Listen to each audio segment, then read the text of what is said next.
ወደ ታስማኒያ እንኳን በደህና መጡ። በተለይ ትናንሽ ልጆች ሲኖሩ አዲስ ቦታን ማሰስ ቀላል አይደለም። ስለሆነም በዚህ ቪዲዮ ውስጥ በዚህ ውብ ከተማ ስትኖሩ ምርጡን ለማግኘት እንዲረዷችሁ ዋና ዋና ምክሮችን ለአዲስ ወላጆች እናጋራለን። በመጀመሪያ ራስዎን መንከባከቡን ያረጋግጡ። እናቶች አብዛኛውን ጊዜ የሁሉንም ሰው ፍላጎት ያስቀድማሉ። ነገር ግን የራስዎን ጤና መንከባከብ አስፈላጊ ነው። ምክር እና ድጋፍ የሚገኝባቸው ብዙ ቦታዎች አሉ።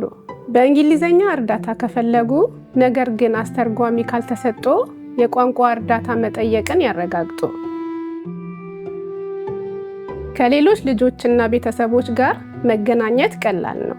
ከልጆች ጋር የሚዝናኑበት፣ ከሌሎች ቤተሰቦች ጋር የሚገናኙበትና የወላጅነት እገዛን ጨምሮ የድጋፍ አገልግሎቶችን የሚያገኙባቸው ብዙ ቦታዎች አሉ። የረጅም ቀን እንክብካቤ፣ የቤተሰብ ቀን እንክብካቤና መዋለ ህፃናትን ጨምሮ የተለያዩ የልጅ እንክብካቤ አማራጮች እንዳሉ ያውቃሉ? እየተማሩ ወይም እየሰሩ ከሆነ ወጪዎቹን በተመለከተ ከመንግስት የተወሰነ እርዳታ ልታገኙ ትችላላችሁ። ጤናማ ምግብ በመመገብ ራስዎንና ልጆችዎን ይንከባከቡ። የታሸጉ ምግቦችን ከመመገብ ይልቅ ትኩስ ምግቦችን ተጠቀሙ። ታዝማኒያ ብዙ ቆንጆ ትኩስና ተመጣጣኝ ምግቦች አላት። ከትውልድ ሀገሮ ምግብ የማብሰል ባህልዎን ለልጆች እና ለማህበረሰቡ ያካፍሉ።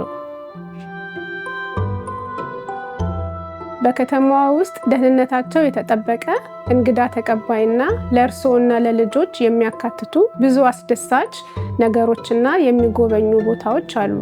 በቤተ መጻሕፍቱ፣ በሙዚየሙ፣ በመናፈሻ ቦታዎች፣ በመጫወቻ ስፍራዎቹ ይደሰቱ። ይውጡና በእነዚህ አስደናቂ መገልገያዎች ይጠቀሙ። ወደ እነዚህ ሁሉ ቦታዎች በአውቶቡስ መድረስ ይቻላል። ቀላል ነው። በታዝማኒያ ከልጆቹ ጋር እንደሚደሰቱ ተስፋ እናደርጋለን። ምንም አይነት እርዳታ ከፈለጉ እባክዎን እርዳታ ይጠይቁ።